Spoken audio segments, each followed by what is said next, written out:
사사기 15장 1절에서 13절 말씀입니다. 3절. 삼손이 그들에게 말했습니다.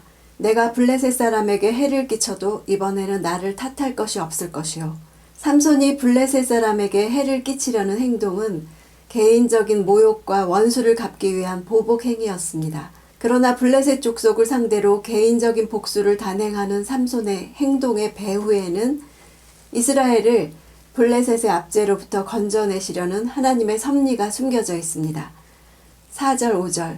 그리고 삼손이 나가서 여우 300마리를 잡아와서는 꼬리와 꼬리를 묶고 한 쌍으로 묶은 꼬리 중간에다 회를 하나씩 달았습니다.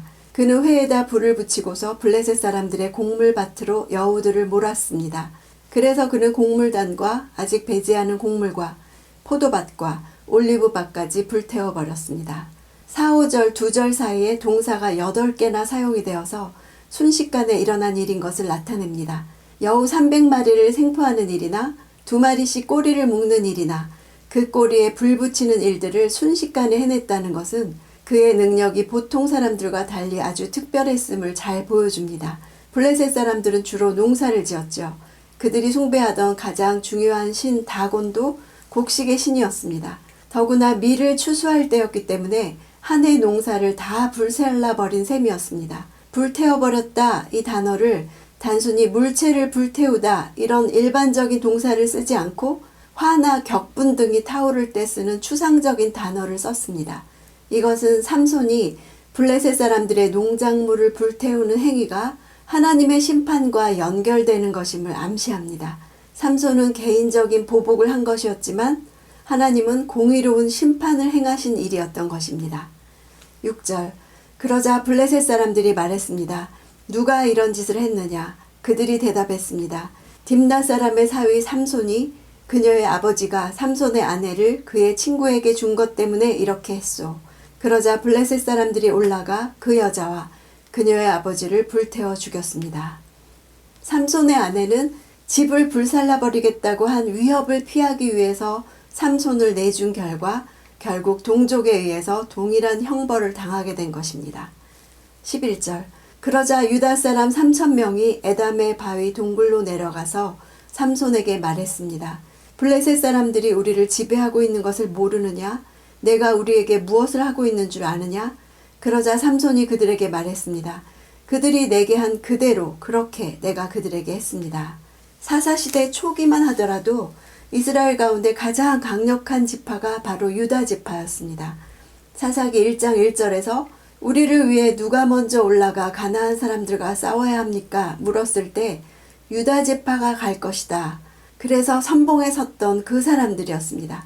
그러나 사사시대 말기에 이르러서는 사기가 완전히 땅에 떨어진 모습을 보여줍니다.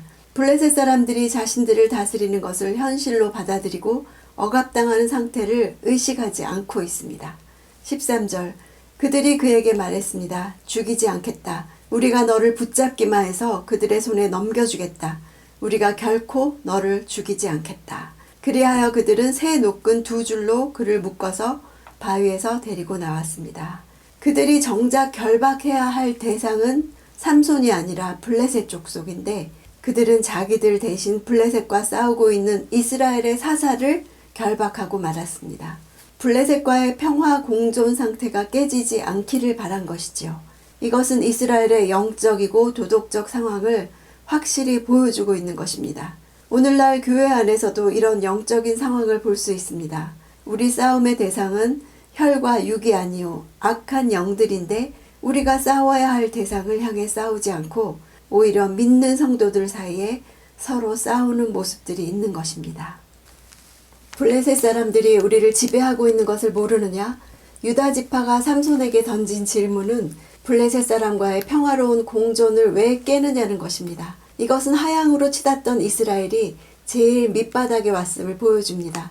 하나님은 블레셋을 물리칠 틈을 찾고 계시는데 이스라엘은 틈만 있으면 세상을 찾아가지요. 교회와 세상 간에 아무런 충돌이 없다면 그것은 세상이 교회를 지배하기 때문입니다. 세상과 벗이 되고자 하는 자는 스스로 하나님과 원수되는 것이기 때문입니다. 적과 공존하는 이스라엘의 모습은 유혹하는 여인과 삼손의 관계로 표현되었습니다. 삼손과 마찬가지로 이스라엘 사람들도 블레셋 사회와 결혼하기를 갈망했습니다. 그것은 상향 이동 수단이었을 것입니다. 세상과의 갈등을 피하려고 평화만 원한다면 두 나라는 구분이 없어질 것입니다. 충돌이 있는 것이 당연하고 차이가 있는 것이 당연합니다. 하나님 나라와 세상은 대립관계로 가는 것이 당연합니다. 내가 우리에게 무엇을 하고 있는지 아는가? 블레셋과는 타협하고 삼손과는 충돌을 일으키는 유다 지파의 질문에 무엇에 대항하고 무엇을 지키며 살아야 하는지 그 답이 우리의 정체성입니다. 오늘 나의 삶은 세상과 구별되고 있는지 묵상하는 시간이 되기 원합니다.